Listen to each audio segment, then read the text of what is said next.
Assalamualaikum warahmatullahi wabarakatuh. Pada kesempatan kali ini kami akan mempresentasikan hasil kerja kelompok kami tentang hukum penawaran, di mana kami dari kelompok 2 yang beranggotakan Megawati, Nabila Aulia Putri, Naswa Anwar, Nurul Zulaika, Zahra Zalzabila, Ardiansyah, Awal, dan Irdiansyah. Selamat menyaksikan.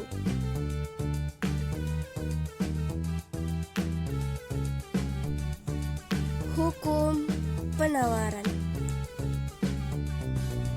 Menurut Gregory Mankiw, penawaran adalah kuantitas yang ditawarkan berhubungan positif dengan harga barang. Kuantitas yang ditawarkan meningkat ketika harga meningkat dan menurun ketika harga menurun. Hubungan antara harga dan kuantitas yang ditawarkan ini dinamakan hukum penawaran atau law of supply. Dengan menganggap hal lainnya sama. Ketika harga barang meningkat, maka kuantitas barang tersebut yang ditawarkan akan meningkat. Menurut De Gilarso, penawaran adalah jumlah dari suatu barang tertentu yang mau dijual pada pelbagai kemungkinan harga selama jangka waktu tertentu. Ceteris paribus. Dari perumusan tersebut dapat dilihat bahwa pengertian penawaran menunjukkan pada hubungan fungsional antara jumlah yang mau dijual dan harga persatuan. Berapa jumlah barang yang ditawarkan atau mau dijual dipengaruhi oleh harga barang bersangkutan. Dari kedua definisi di atas, dapat kita tarik benang merahnya. Kuantitas atau jumlah yang ditawarkan berbanding lurus dengan harga barang dengan kemungkinan harga yang berbeda-beda selama jangka waktu tertentu. Atau dengan kata lain, jika harga barang naik, maka penawaran juga akan meningkat. Selanjutnya, jenis penawaran. Jenis penawaran terbagi menjadi dua, yaitu penawaran individu dan penawaran pasar. Penawaran individu. Apa itu penawaran individu? Definisi penawaran individu adalah sejumlah barang atau jasa yang ditawarkan oleh produsen atau penjual di waktu, tempat, atau dengan harga tertentu.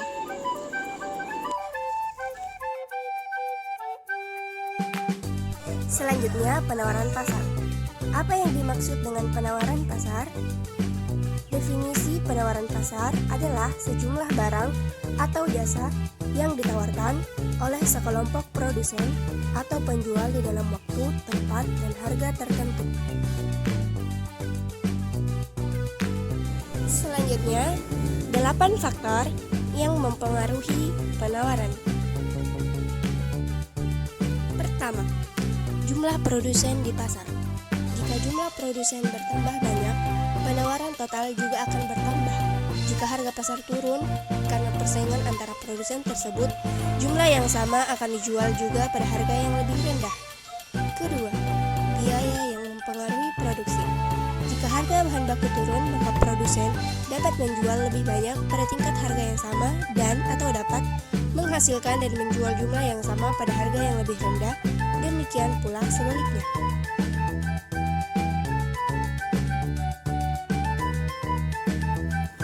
Ketiga, harga barang itu sendiri. Bila harga barang yang ditawarkan meningkat, maka jumlah barang yang akan ditawarkan akan meningkat dan begitu juga sebaliknya. Keempat, harga barang lain atau barang substitusi.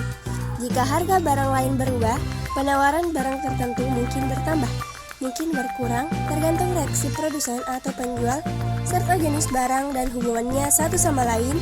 Apakah barang tersebut termasuk barang pengganti, barang pelengkap, atau barang lepas? Dan kelima, teknologi produksi. Menurut Sadono Sukirno, dalam hubungannya dengan penawaran suatu barang, kemajuan teknologi menimbulkan dua efek berikut. Pertama, produksi dapat ditambah dengan lebih cepat. Dan kedua, biaya produksi semakin murah.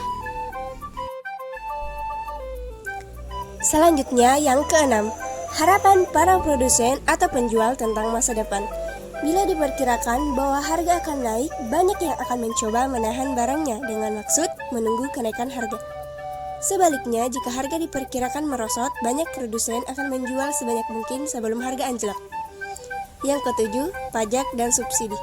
Beberapa jenis pajak menyebabkan biaya produksi dan harga jual naik dan menyebabkan penawaran berkurang.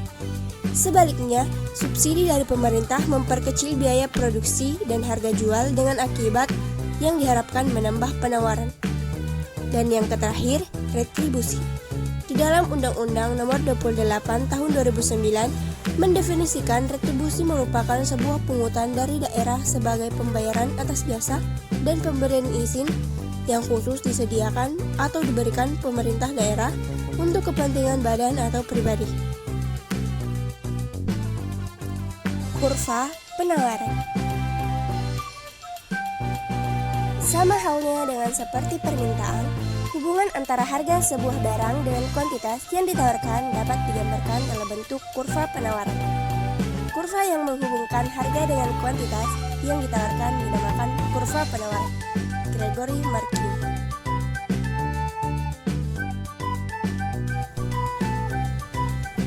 Selanjutnya, contoh kurva penawaran. Kali ini kita akan menggunakan contoh penawaran Abbas sebagai produsen gula setiap bulan. Pada tingkat harga Rp1.700, penawaran gula Abbas pada bulan pertama merupakan 15 ton. Jika pada bulan berikutnya harga akan turun menjadi 1.600, maka Abbas yang akan mengurangi penawarannya menjadi 4 ton. Karena pada tingkat harga tersebut keuntungan Abbas akan berkurang. Sebaliknya, jika pada bulan selanjutnya lagi harga gula naik menjadi 1.800, maka Abbas akan juga menambah penawarannya menjadi 28 ton.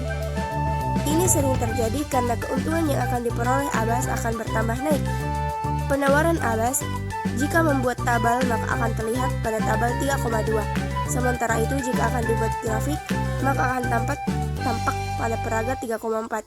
Peraga 3,4 menggambarkan hubungan timbal balik antara jumlah barang yang akan dijual, quantity, dan harga, price, atau sering pula disebut sebagai kurva penawaran, supply curve. Kurva penawaran sering dinyatakan dengan lambang S. Kurva tersebut menunjukkan bahwa semakin tinggi harga suatu barang, maka akan semakin juga banyak barang yang ditawarkan. Apakah dapat kita tarik yang berdasarkan grafik di atas tersebut? Tampak bahwa bentuk kurva penawaran yang memiliki slope positif atau dengan kata lain bergerak dari kiri bawah ke kanan atas. Bentuk kurva yang semacam itu memberi bukti bahwa semakin tinggi harga, maka semakin juga banyak barang atau jasa yang ingin dijual oleh produsen. Hal lain yang dapat kita tarik peraga 3,4 ialah penawaran bergerak di sepanjang kurva seiring dengan perubahan suatu harga barang tersebut.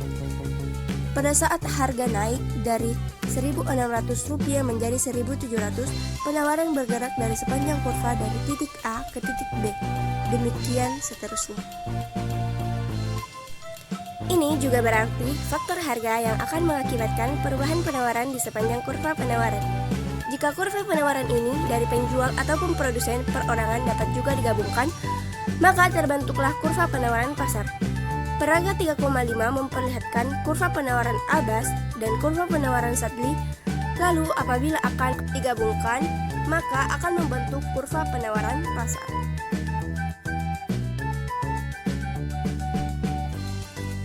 Selanjutnya, hukum penawaran. Di dalam kegiatan tawar-menawar, berlaku juga hukum penawaran. Hukum ini berfungsi sebagai pengikat bentuk norma dan norma. Beberapa hukum penawaran yang telah dirangkum. 1. Hukum penawaran adalah suatu pernyataan yang menjelaskan mengenai sifat antara harga dan jumlah suatu barang yang ditawarkan para penjual. Hukum ini syarat menonjol keinginan dari para penjual untuk menawarkan barangnya. Karena Persetujuan antara pembeli dan penjual dalam penawaran akan menentukan harga barang. Kedua, ungkup penawaran adalah aturan yang mengikat dan menjelaskan hubungan antara harga suatu barang dan jumlah barang yang ditawarkan oleh penjual. Hukum ini menyatakan bagaimana keinginan para penjual untuk menawarkan barangnya apabila harganya tinggi dan saat harganya rendah. Ketiga, dalam hukum penawaran, faktor yang berubah adalah harga dan kualitas, jumlah barang atau jasa. Ketika harga barang naik, maka pemasok akan menambah jumlah pasokan barang di pasar. Pada kondisi ini, terlihat perilaku produsen ketika harga barang atau jasa berubah. Saat harga barang naik, pemasok menambah jumlah pasokan barang untuk mendapatkan keuntungan lebih banyak karena harga barang yang lebih tinggi. Keempat, hukum penawaran berkaitan dengan jumlah seluruh komoditas yang diproduksi dan ditawarkan oleh sebuah perusahaan. Harga komoditas yang ditawarkan dapat turun dan juga naik. Biasanya, ketika harga barang naik, maka pemasok akan berusaha memaksimalkan pencapaian laba bersih dengan meningkatkan jumlah produk yang dijual. Kelima, hukum penawaran terlihat dalam kondisi saat harga produk turun. Lalu pemasok akan mengurangi pasokan produk di pasar.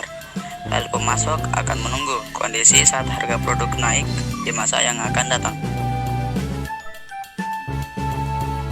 Dari sejumlah pengertian hukum penawaran di atas, maka dapat kita simpulkan jika hukum ini berlaku ketika ada kegiatan penawaran yang berlangsung dari pemasok kepada penjual atau pembeli.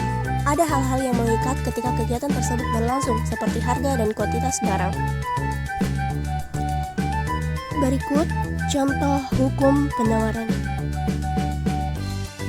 Hukum penawaran, saat harga bawang merah naik, maka produsen akan menaikkan jumlah produksi bawang merah yang ditawarkan supaya meraup keuntungan yang lebih besar. Minat masyarakat terhadap smartphone sangat tinggi dan harganya cukup tinggi, sehingga produsen akan menaikkan intensitas penawaran supaya mendapatkan omset yang lebih besar. Setelah hari raya, minat masyarakat terhadap sirip menurun, sehingga produsen akan mengurangi intensitas penawaran supaya tidak mengalami kerugian, dan lain sebagainya. Contoh hukum penawaran dalam kehidupan sehari-hari. Dalam kehidupan sehari-hari, kita sering melakukan kegiatan transaksi, terutama jual beli barang maupun jasa. Dalam jual beli, biasanya akan ada faktor permintaan dan faktor penawaran. Dan dalam mempelajari permintaan dan penawaran itu selalu ada hukum-hukum yang menyertainya. Jenis penawaran dalam hukum penawaran. Dalam bidang ekonomi, penawaran kondisi saat individu atau perusahaan sanggup menyediakan sebuah barang atau jasa selama periode tertentu. Berikut 3 jenis penawaran dalam hukum penawaran. Pertama, penawaran marginal. Penawaran marginal adalah penawaran yang dilakukan oleh penjual yang bisa menjual produknya dengan harga yang sama dengan harga pasar. Bisa dibilang ini penjual yang ingin mencari untung yang standar.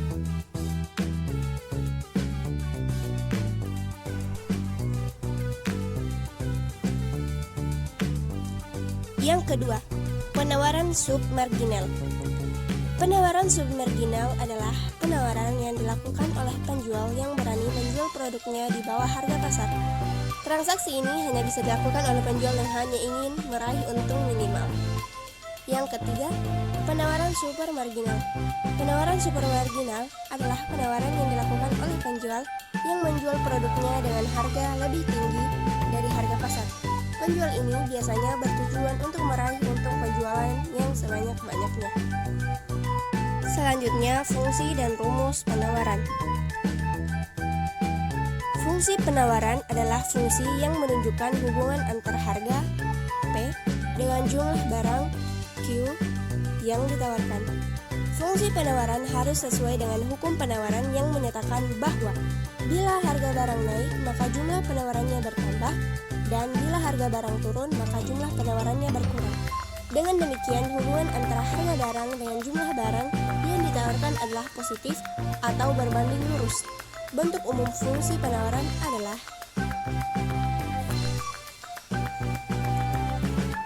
P sama dengan A tambah B Q, atau Q sama dengan A tambah B dengan keterangan Q sama dengan jumlah barang yang ditawarkan, P harga barang per unit, A angka konstanta berupa angka, B gradien atau kemiringan yang ada hurufnya.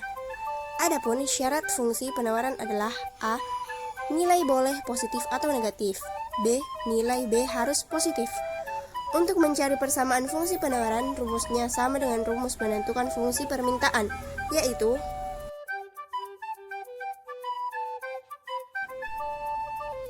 P kurang P1 per P2 kurang P1 sama dengan Q kurang Q1 per Q2 kurang Q1. Berikut contohnya.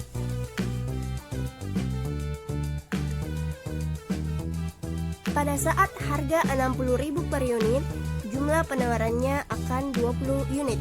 Dan jika harga 80.000 per unit, jumlah penawarannya menjadi 30 unit. Temukan fungsi penawaran dan gambarlah kurvanya.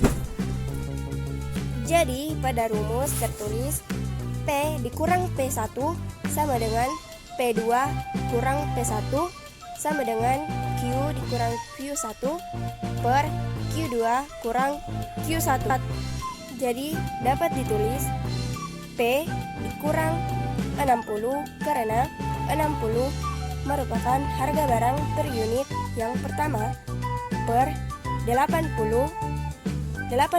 sebagai harga barang per unit yang kedua dikurang P1 lagi yaitu 60 sama dengan Q dikurang 20 sebagaimana 20 merupakan jumlah barang yang ditawarkan yang pertama per Q2 sebagai 30 karena jumlah barang yang ditawarkan kedua dikurang lagi dengan 20 sebagai Q1. Jadi P dikurang 60 per 20 sama dengan Q dikurang 20 per 10. Jadi hasilnya 20Q kurang 400. 20Q dihasilkan dari perkalian silang dari 20 di bawah dikali Q di samping kanan.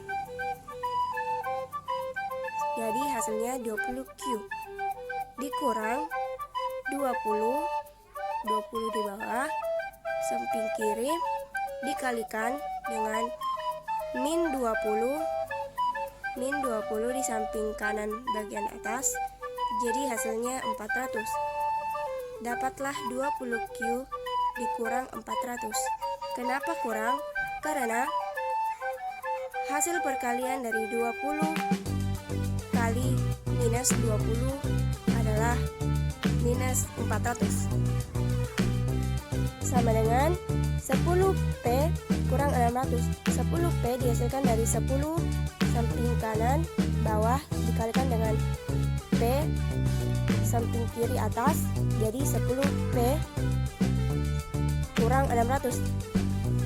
600 minus 600 dihasilkan dari 10 bagian bawah samping kanan dikalikan dengan minus 60 samping kiri bagian atas. Jadi 20Q dikurang 400 sama dengan 10P dikurang 600 sama dengan 20Q sama dengan 1200 ditambah 10P. Jadi Q sama dengan min 10 ditambah 1/2P. Jadi fungsi penawarannya adalah Q sama dengan minus 10 tambah 1/2P untuk membuat grafik fungsi penawaran. Caranya dengan menentukan titik potong terhadap sumbu P dan sumbu Q, yaitu A. Memotong sumbu P, syaratnya Q sama dengan 0, maka 0 sama dengan minus 10 tambah 1/2P. Minus 1/2P sama dengan minus 10, P sama dengan 20.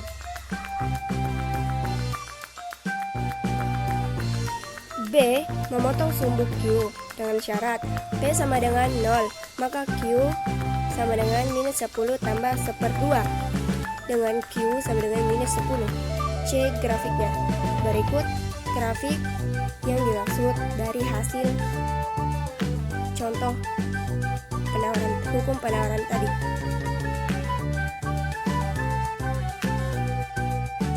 Jadi cukup sampai di sini persentase kami dari kelompok 2. Sekian dan terima kasih atas perhatiannya. Apabila ada kekurangan, mohon dimaafkan. Kami dari kelompok 2 pamit undur diri. Wassalamualaikum warahmatullahi wabarakatuh.